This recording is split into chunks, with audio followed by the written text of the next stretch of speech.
Back in the cinema again. Unbelievably, since my last little video, which has achieved some, we've had some lovely comments and remarks and everything from that, some nice feedback. And someone said to me today, have we thought about doing a sequel, a part 2? I said, what? Well, yeah, okay then. So we're gonna have a little wander around some more hidden bits of the cinema and show you what's what, a little bit more behind the scenes stuff, which yeah, obviously you wouldn't normally see. Let's see what we can do. So we're heading up to the stage. This is the original stage from when the place was built in 1956, and obviously there's the curtains. We'll go behind the curtains,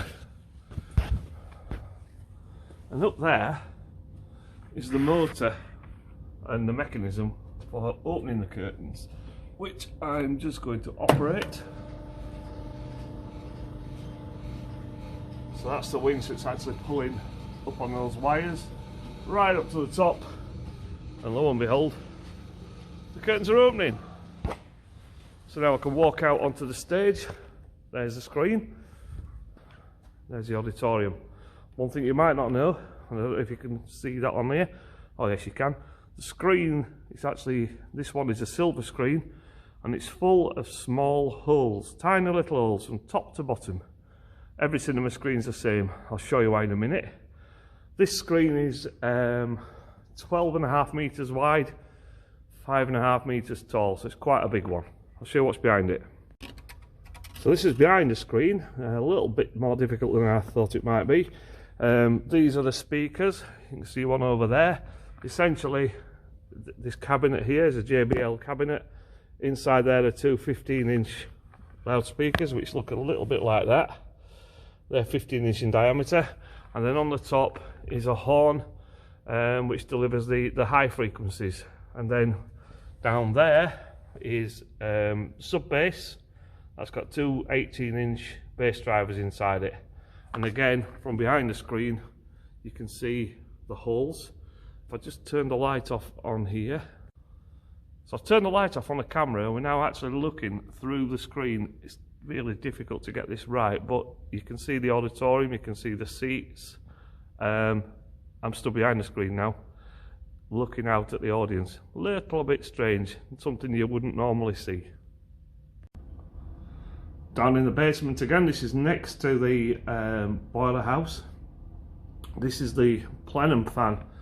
This fan is part of the original air conditioning or heating system, ventilation system that was installed when the cinema was opened in 1956.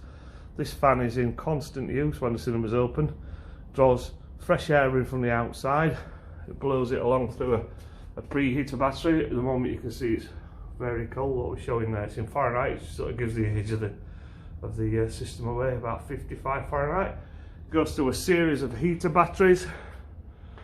That's the final temperature it will be blowing into the cinema at.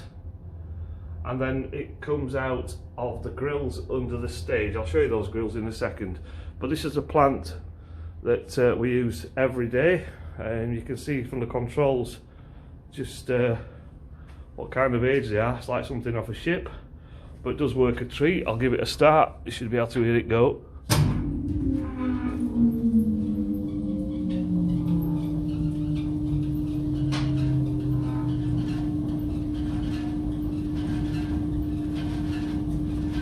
And there she blows, literally, no pun intended. The fan that I've just shown you, the air comes into the auditorium through these grills. These grills are just under the screen. Just try and step down from there so you get a bit of idea. So when you start watching a film, there's the screen, and underneath there are the grills, and out of those grills is a constant stream of warm, filtered air. At the moment, let me just say it's a constant stream of cold air. Back at the side of the stage again, you can just see a ladder disappearing through a hole in the ceiling. That's the access to the roof above screen 2. not somewhere where you want to go unless you have to, but we do have to do from time to time because the lights in the ceiling up there, which are about 12.5 metres from the ground, the only access to them is from above. There is a steel walkway up there, so once you're up there it's fairly safe, but this ladder is probably a little bit less than safe. There's only a few of us would ever go up there, mainly me to be fair. It'll take you on a little trip down the fire escape from Scream 1 that no one likes. It's a Scream 1 with a scary doll still sat at the back, and this is the kind of haunted side of the cinema. This is the portion of the cinema that no one likes. Everyone's got a bit of a bad feeling about this.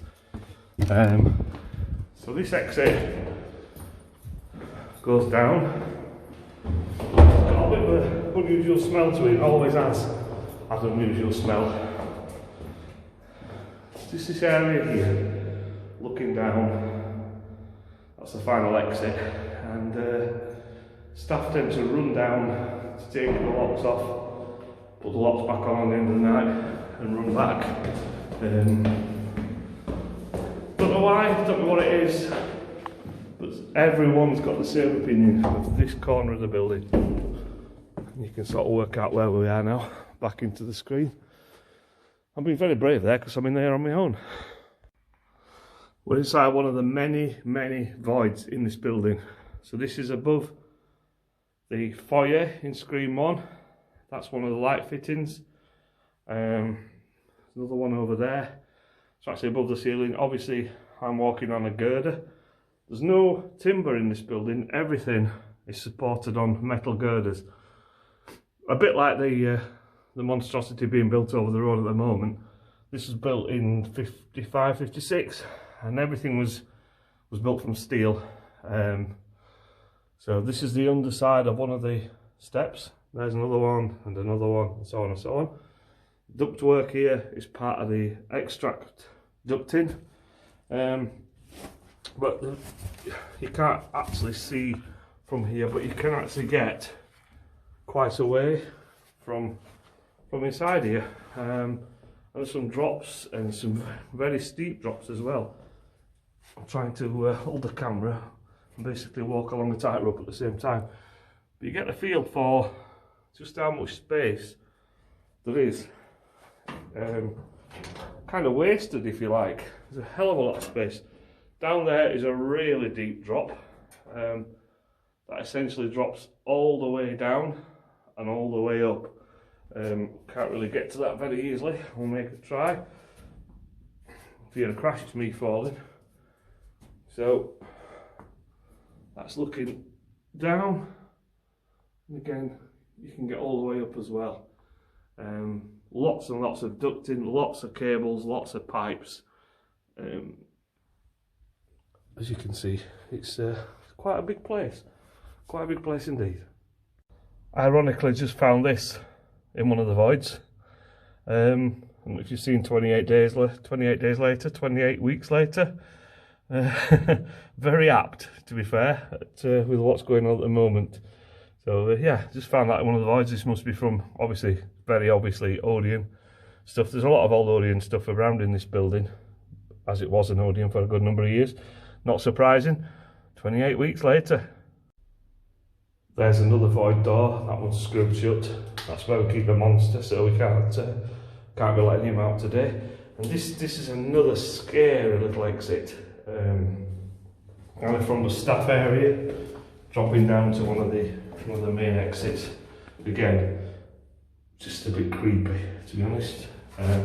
Not somewhere where you feel comfortable. This is the battery room. This is for secondary lighting. So, in the event of a power cut, essentially, we've got 50 cells, 50 wet cells, all on trickle charge, and in the event of a power cut, we switch over to the supply, the output from these, and every other light in the building is a 110 volt bulb, and they stay on. So in the event of a power cut, 50% of the lights stay on, and that'll last for well over 3 hours, which is well within the minimum requirement. people ask why we don't update it, why we don't replace it. Well, it's working, you know. We bought a load of cells, there's a load of spare cells around. These came out of a multiplex that closed, and they were all well serviced, well looked after, so we've got some spares, and as they die, as some of these cells do, we swap them out. So yeah, this is again part of the original installation dating back to 1956, still in daily use. I think you can see one of the signs here. Yeah, there you go. And that is one of the lights that's lit there. That's not on batteries at the moment, that's running from mains, but in the event of a failure that will just switch over instantly and will be on batteries. This is another huge fan. This is at the top of the building, and this one's the extract fan. Again, very similar to the one downstairs. Big old motor, 3-phase motor driving it via a couple of belts. And this fan is pulling out all the stale air and extracting that to the outside. So unlike a lot of older buildings, we do have a constant change of air whenever the place is open, so you're not breathing other people's stale air. Just noticed this sign going back a good few years. Rank Organisation Theatre, and then that's sat in a very old tin. Property of Walls, that'd be a tub of ice cream back in the day. Kind of showing its age now. We're in the roof void. This is inside the roof. This part of the roof is above screen 1, above the old circle when it was a single screen. As you can see, all metal girder work, no wood. So there's nothing combustible up here. It's all made of steel work. Lots and lots and lots of ducting. This is a duct coming straight from that fan that we just looked at, and these sort of scoops are grabbing the air from the back of the screen and extracting it, and then there's ducts running down the auditorium each side, and they extract air from each side. There's a wall that you can see there.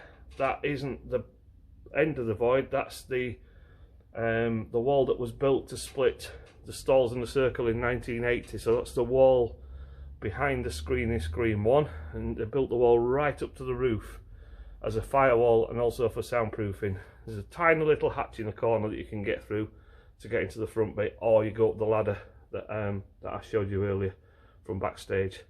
So yeah, you're inside the roof now. Catwalks all the way, as you can probably just make out. So if you need to go and change a lamp, you just walk along the catwalks. The only thing is, there's girders right above your head, so you have to walk, either go on hands and knees or walk bent double.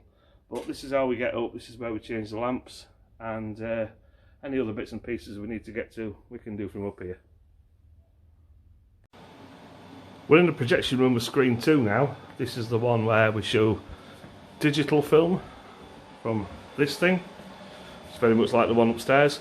We can also show 35mm and 70mm film. One of the few cinemas in the country that can show 70mm film. These are 70mm rollers, sprockets. So this projector I adapted 3-4 years ago now to run 70mm film. But that's not why I'm in here. I want to show you this. So this, normally, all the lights, the sound, the masking, the curtains is all done by the digital server. But if we want to run a show manually, we can go back to the original buttons. Now these are the original controls that were installed in 1980. I was working as a projectionist in those days in this very building. I left not long afterwards and didn't really come back until we took over the building in 2007. But when we did come back, I insisted that we reinstalled and reconnected all these original buttons. I'm going to show you just what they do in a second. Please excuse the quality of this. I'm actually doing this from inside the projection room through the porthole, the window, whatever you want to call it. This is what the projectionist would look out of. So there's the curtains opening. And what you may not realise is that we do have, in line with most cinemas, we have more than one screen shape. So that's what we call widescreen, which is 1:8:5:1, and that's a little bit wider than a widescreen TV. What we can do is this. Just press the button on the controls here, and the side masking's now gone out and that is CinemaScope. That's 2:3:9:1, so that's a 2 CinemaScope ratio. Not a lot of people realise that. So that's the full width of the screen. That's 12.5 metres wide, 5.5 metres tall. I'll bring the masking back in again. So the adverts and trailers would run in that shape. Some feature films do, but most don't. Most are in CinemaScope. And you can still see the grills underneath the screen where the heat would come out if it was on. I'll close the curtains now. And again, you've seen the mechanism that controls that from backstage. So there you are, a bit more of the hidden wonders of the Parkway Cinema Barnsley. That's pretty much it. I've kind of covered a few more bits that you didn't see on the last little walk around.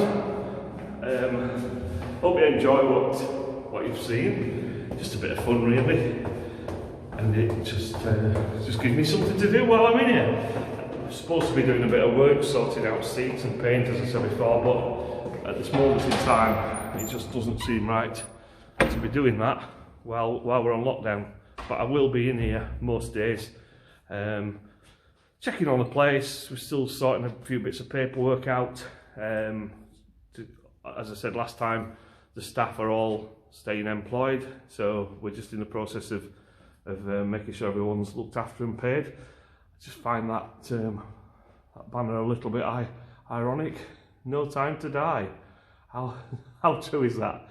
Anyway, stay safe. I don't think there'll be a part 3 because I've not got much more to show you. But thanks for watching, and hope to see you soon when we reopen. All the best.